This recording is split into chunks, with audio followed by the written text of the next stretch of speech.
हाँ जी बच्चों, स्टार्ट करते हैं। हमारा चैप्टर का नाम है क्या? Capital budgeting. राइट बच्चों, कैपिटल बजटिंग चैप्टर में हमें करना क्या है, ध्यान से सुनेगा। It's a very very very important chapter. एक होता है इंपॉर्टेंट, ये चैप्टर आपके लिए मोस्ट इंपॉर्टेंट चैप्टर है। पेपर में इस चैप्टर में से कुछ ना कुछ आपको जरूर जरूर मिलेगा। राइट, हमारे चैप्टर में ऐसा है क्या, देखो कोई भी बिजनेस हो, कोई भी फर्म हो, वो हमेशा हमेशा क्या करती है? सोचती है, विचारती है। कैसा विचारती है? कि हम अपने फंड्स को किस वे में यूटिलाइज करें। देखो कंपनी कोई भी हो, वो फंड्स यूटिलाइज ही तो करती है ना। कोई कंपनी है, पैसा कहां से आएगा? थोड़ा सोच के देखो, कंपनी के अंदर पैसा कहां से आएगा? या तो खुद का पैसा होगा, यानी कि इक्विटी कहेंगे, या तो फिर उधार लिया हुआ पैसा होगा, डिवेंचर बोलेंगे, बैंक लोन बोलेंगे, वेंचर कैपिटलिस्ट फंड्स बोलेंगे, तो कुछ भी बोलेंगे। तो फंड्स जो है कंपनी में हमेशा हमेशा किसी ना किसी सोर्स से आते हैं। राइट, और सोर्स से आने के बाद ये क्या कंपनी में हमेशा हमेशा पड़े रहेंगे? नहीं, कोई भी कंपनी इसका अनयूटिलाइजेशन नहीं करेगी। मतलब क्या करेगी? कंपनी इसको इन्वेस्ट करेगी।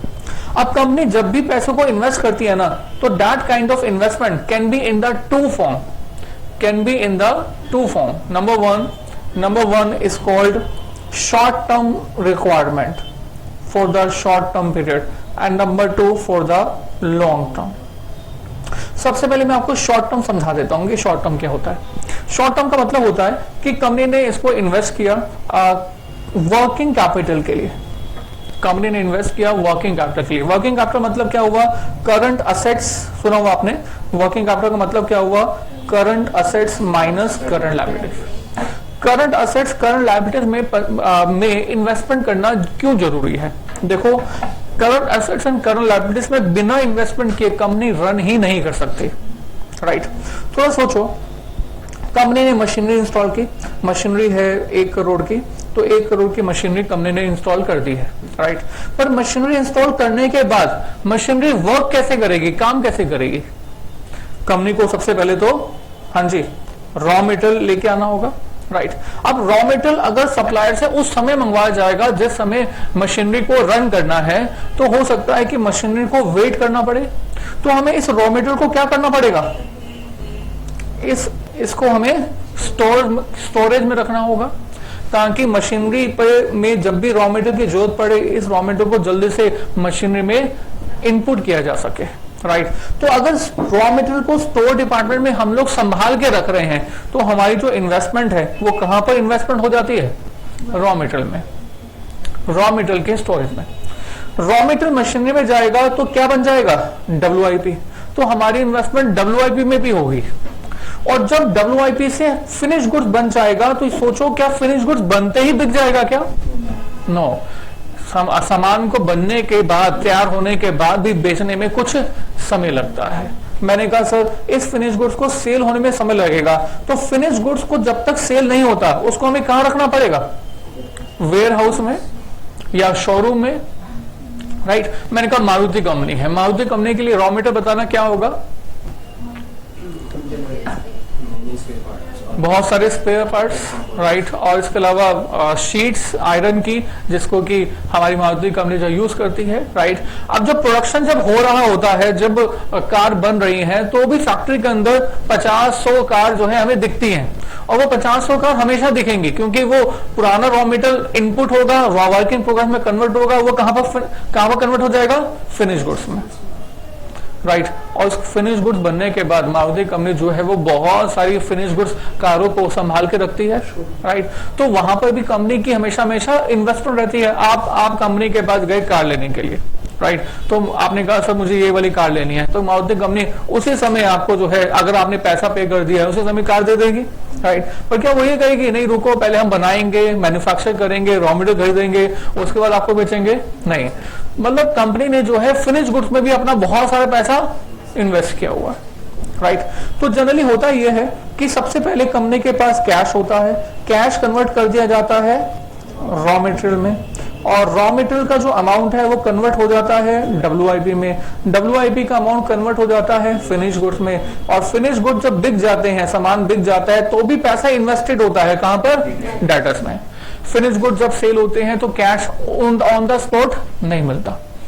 फिनिश गुड्स जब हमने उधार बेचे हैं तो वो किस में कन्वर्ट हो जाएंगे, डेटर्स में, और डेटर्स में कन्वर्ट होने के बाद हमारे पास वापस क्या आ जाएगा, cash. So what I mean to say कि कैश हमारा वापस कैश में कन्वर्ट हो जाएगा, but it will take some time. But how much time will it take? Hardly 6 months, hardly 6 months, 7 months और हार्डली 1 year से, राइट। तो बच्चों हमारा जो कैश है, जो रॉ मेटेरियल में इन्वेस्टेड है, जो WIP में इन्वेस्टेड है, जो फिनिश गुड्स में इन्वेस्टेड है, या जो हमारा डेटर में इन्वेस्टेड है, वो हमारी इन्वेस्टमेंट बहुत लंबे समय के लिए नहीं है। Our cash will get converted into the cash in a very small span of time, that is 6 months, 7 months, 1 year। तो इस तरह की इन्वेस्टमेंट जो हम रॉ मेटेरियल में कर रहे हैं, WIP में कर रहे हैं, फिनिश गुड्स में कर रहे हैं, इस तरह की इन्वेस्टमेंट को हम क्या बोल रहे हैं, right, this is called short term investment. This is called short term investment. I think clear? So मैंने कहा सर ऑर्गेनाइजेशन के अंदर जो भी फंड्स आते हैं उस ऑर्गेनाइजेशन को, उस पैसे को कहां पर इन्वेस्ट करना होता है, नंबर 1 शॉर्ट टर्म इन्वेस्टमेंट में, राइट। तो इसको हम क्या बोलते हैं, वर्किंग कैपिटल। कुछ पैसा कंपनी का जो है वर्किंग कैपिटल का रिलाइज भी हो जाता है। कहां से रिलाइज हो जाता है, क्रेडिटर से, राइट। बच्चों क्रेडिटर्स कौन से लोग होते हैं, जिन्होंने शॉर्ट टर्म के लिए हमें पैसा उधार दिया हुआ है, लाइक क्रेडिटर्स, बिल्स पेबल। तो इनसे पैसा हमें मिल भी गया, तो मतलब वर्किंग कैपिटल मतलब current assets minus current liabilities. ये पैसा हमें जो है पैसा अपनी पॉकेट से इन्वेस्ट करना होता है। बच्चों ये जो शॉर्ट टर्म के इन्वेस्टमेंट है, that is covered under the working capital management. It is not the part of our subject. हमारा चैप्टर का नाम क्या है, कैपेबिलिटी। इसको हम लोग पढ़ेंगे वर्किंग कैपिटल मैनेजमेंट में, राइट। बट सर अब हम आपके साथ बात कर रहे हैं किस बारे में, लॉन्ग टर्म के बारे में, राइट। थोड़ा सोचो, एक कंपनी को 50,000 करोड़ रुपया इन्वेस्ट करना है। कितना बड़ा अमाउंट लग रहा है, ज्यादा अमाउंट लग रहा है? सही है, ओह माय गॉड। अच्छा, बड़ा अमाउंट है, राइट। अब जब कंपनी को 50,000 करोड़ रुपए इन्वेस्ट करना है, तो बच्चों इज इट शॉर्ट टर्म और लॉन्ग टर्म? मतलब क्या इतना पैसा हम लोग 1 साल के अंदर ही वापस कन्वर्ट कर लेंगे? No, right. आपको कैसे, ऐसा कौन सा प्रोजेक्ट है जहां पर कि 50,000 करोड़ रुपए इन्वेस्ट है, कुछ एग्जांपल बताओ। तो बच्चों मैं तो 50,000 करोड़ नहीं, आपको 2 लाख करोड़ का बताऊंगा। सो जो मुकेश अंबानी जी ने अभी 2017 चल रहा है ऑलमोस्ट, इससे 7 साल पहले, 7 years बैक, 2010-11 के आसपास ही ये सोच लिया था कि मुझे 4G लॉन्च करना है, राइट। तो सोचो 6 साल पहले ही वो ये सोच चुके थे कि 4G लॉन्च करना है, राइट। और उस समय भी उनका ये अंदाजा था कि इसके लिए मुझे कितना पैसा इन्वेस्ट करना पड़ेगा, 1.5 लाख करोड़, राइट। तो बच्चों क्या ये इतनी बड़ी पैसों की इन्वेस्टमेंट के बारे में जो ये सोच रहे हैं, whether it is a short term investment? No, this is a long term investment, right. अब लॉन्ग टर्म इन्वेस्टमेंट है तो अंबानी जी ने कैसे सोचा होगा? तो उन्होंने बहुत सारे फाइनेंशियल मैनेजर्स रखे होंगे आपके जैसे, राइट। और आप लोगों ने एक रिपोर्ट बना के तैयार की होगी कि सर इस तरह के प्रोजेक्ट में ये हमारा कैश का आउटफ्लो होगा, ये हमारा कैश का इनफ्लो होगा, इसलिए हमारे इस प्रोजेक्ट को हमें स्टार्ट करना चाहिए या फिर स्टार्ट नहीं करना चाहिए, राइट। तो व्हाट आई मीन टू से, अब हम आपके साथ कैपिटल बजटिंग चैप्टर के अंदर किस बारे में बात कर रहे हैं, लॉन्ग टर्म प्रोजेक्ट्स के बारे में, जहां पर हम अपनी इन्वेस्टमेंट थोड़े समय के लिए नहीं बल्कि लंबे समय के लिए करें। मतलब सितंबर 2016 के अंदर जब ये लॉन्च हुआ, ऐसा am I right ना, सितंबर एंड 2016 के अंदर जब ये लॉन्च हुआ, तो बच्चों मुकेश अंबानी जी ने बोला कि it is free till 31 December 2016, right. उसके बाद उन्होंने इसको एक्सटेंड कर दिया और हो सकता है कि अभी आगे और एक्सटेंड कर दें, राइट। मतलब मतलब सोचो, अंबानी जी जो इतना पैसा खर्च करके लोगों को फ्री में ये सब दे रहे हैं, तो क्या वो प्रॉफिट नहीं कमाना चाहते होंगे? चाहते होंगे, बट सर उनका जो विजन है वो छोटा विजन है या बड़ा लॉन्ग टर्म का विजन है? डेफिनेटली ये जो विजन है ये बहुत बड़ा है, राइट। तो मतलब हम जो यहाँ पर बात कर रहे हैं आपके साथ, वो छोटे विजन के बारे में बात नहीं कर रहे हैं, we are talking about the long term vision. बड़ा सिंपल सा एग्जांपल दे रहा हूं मैं आपको। मैं कहा सर मार्केट में आप एक शर्ट परचेज करना चाहते हो, तो आपको क्या लगता है शर्ट जब परचेज करेंगे तो कितनी लाइफ होगी शर्ट की? एक शर्ट हार्डली 500 रुपए, 600 रुपए, 700 रुपए, 2000 रुपए, राइट। कितनी लाइफ? लाइफ कितनी? हार्डली 6 महीने, 1 साल, लड़े से 2 साल, है ना। So is it short term, long term? Short term, right. इसको हम शॉर्ट टर्म कैटेगरी में डाल रहे हैं, राइट। बट सर मैंने कहा सर आप एक कार परचेज करने जा रहे हैं, you are going to buy a car, now is it a short term और long term? This is long term, right.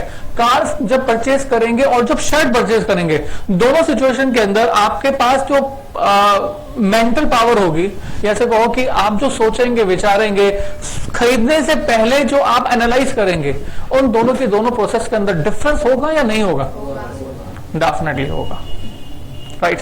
सो बच्चों यहां पर कैपिटल बजटिंग चैप्टर के अंदर हम आपके साथ जो बातें करने जा रहे हैं वो उन प्रोजेक्ट्स के बारे में बातें करने जा रहे हैं जहां पर हमारा विजन थोड़े समय का नहीं है, हमारा विजन लंबे समय का है। और इन बड़े लंबे समय के विजन के अंदर हम लोग इन्वेस्टमेंट कैसे सोचेंगे कि हम करें या ना करें, that is covered under the capital budgeting. I think clear, right. बच्चों को मैं ऐसे समझाता हूं कि बच्चों that long term projects are always more important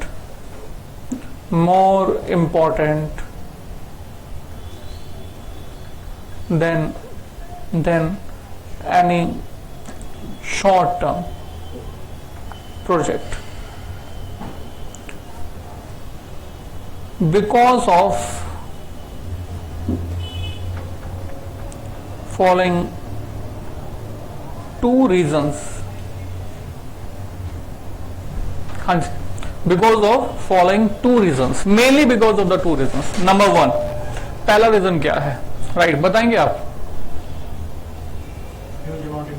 right, amount of investment जो हम लोग यहाँ पर पैसा खर्च करने जा रहे हैं, उसके जो वॉल्यूम है that is very big, right. Investment amount involved in such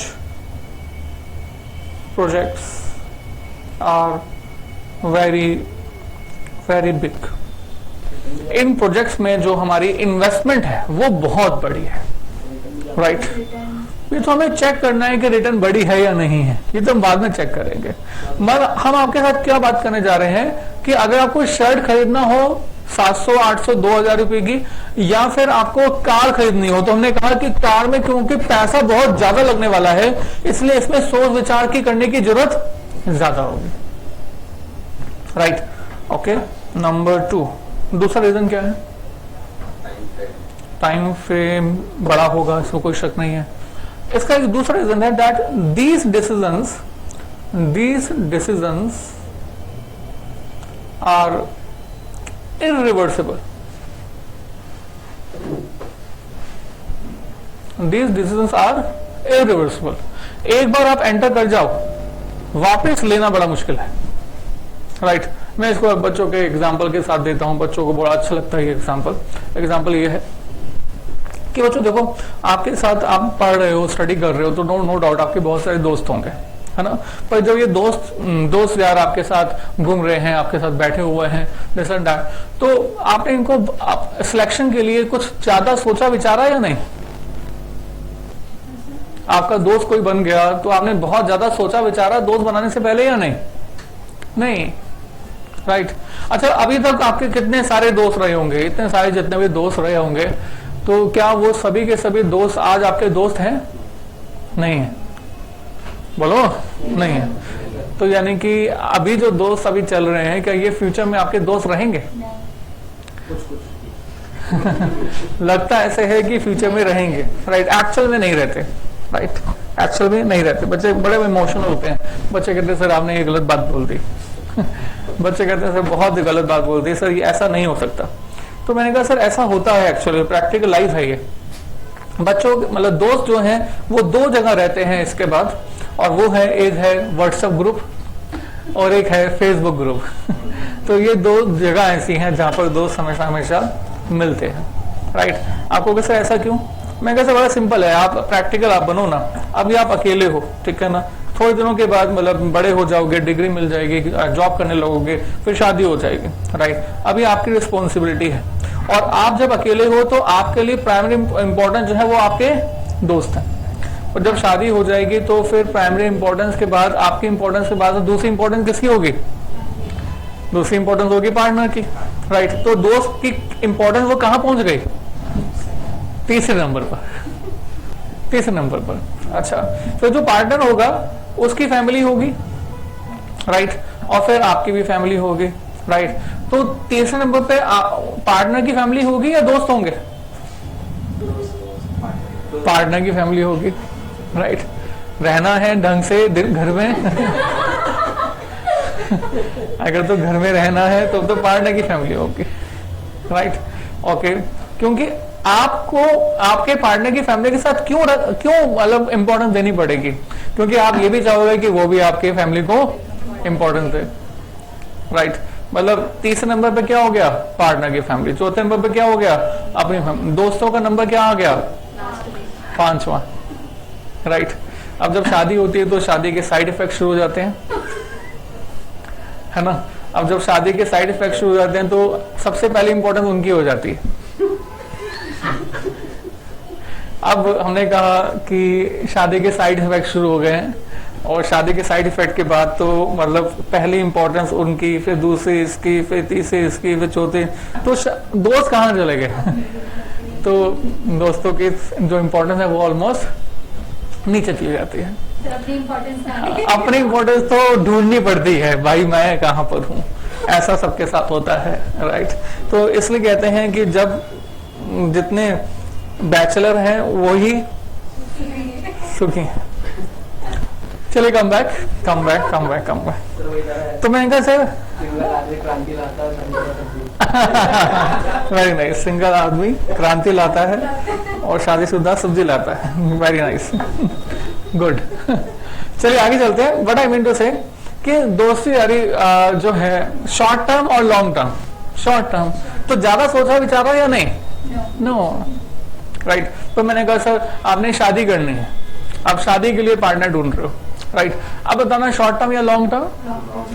India में है तो लॉन्ग टर्म, हम तो फिलहाल इंडिया वाली क्लास ले रहे हैं।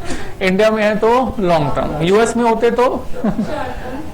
तो शायद आप सोचते, मतलब अगर मैं यही क्लास यूएस में ले रहा होता, यूएस वाले बच्चे सोच के बता रहे होते शॉर्ट टर्म या लॉन्ग टर्म, तो आप डेफिनेटली यकीन मानो यूएस में तो शादियां इसलिए छोड़ देते हैं दैट एक ही पार्टनर से बोर हो गए, उनका एक्सक्यूज यही होता है, राइट। तो एनीवे वी आर इंडियन तो वी हैव टू बी। और बहुत सारे लोग इंडिया में शादी करने आते हैं ताकि लॉन्ग टर्म रहे। अच्छा कम बैक। तो मैंने कहा सर शादी को आप लॉन्ग टर्म क्यों कह रहे हो? क्योंकि हमें मालूम है कि एक बार होने के बाद वापस रिवर्स होना बहुत मुश्किल। तो शादी करने के पहले ज्यादा सोचोगे विचारोगे या फिर दोस्त वाले समय ज्यादा सोचोगे विचारोगे?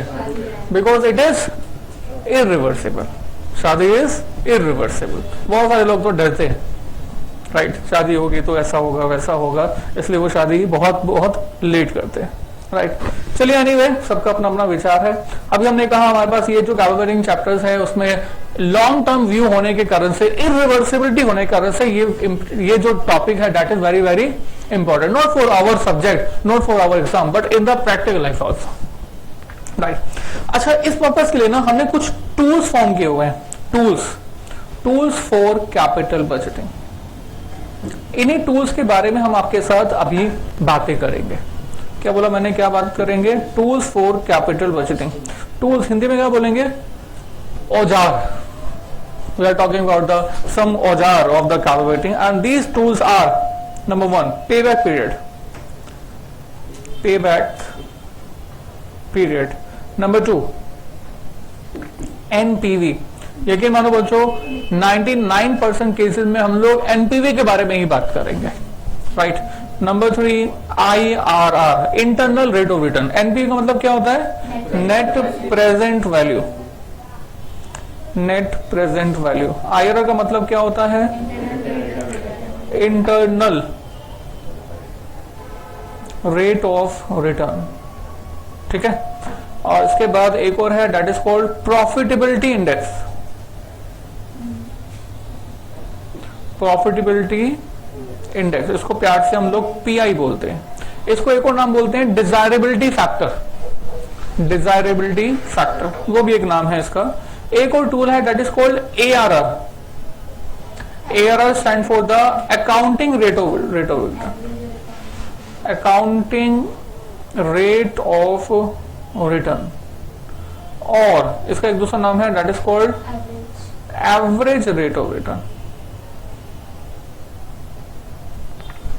Average rate of return, right sir. So जो these are the tools of calculating. तो जो हमें अगर कैलकुलेटिंग चैप्टर पढ़ना है ना, तो सबसे पहले इन टूल्स को एक एक करके हमें पढ़ना पड़ेगा, राइट। बीच बीच में और भी है, terminal NPV and then modified IRR, right. तो बीच बीच में आते रहेंगे, वो इनकी छोटी मोटी एक्सटेंडेड फॉर्म है, बट इट मॉडिफाइड आईआरआर। तो इसकी बीच बीच की छोटी छोटी एक्सटेंडेड फॉर्मेट है, पर जो मेन बेसिक्स हैं वो यही वाली टूल्स हैं, राइट। तो हम लोग आगे प्रोसीड करते हैं। तो हम लोग सबसे पहले क्या करने जा रहे हैं? लिखेंगे, यस प्लीज, पे बैक पीरियड। कॉपी करना चाहते हैं? ओके फाइन, कॉपी कीजिएगा बच्चों। कहाँ से? नहीं, जरूर कॉपी करें। कॉपी के पीछे में आपके कभी नहीं आऊंगा। बच्चे का सबसे इंपॉर्टेंट काम क्या होता है? कॉपी। कॉपी से ही तो उसको मार्क्स मिलते हैं। हाँ जी, यहीं से कॉपी करना है और पीछे, इसके पीछे शायद कुछ है भी नहीं, राइट। ये आप डायग्राम, चित्र बना सकते हो अगर बनाना चाहें तो। Please copy this very fast and we will start all this.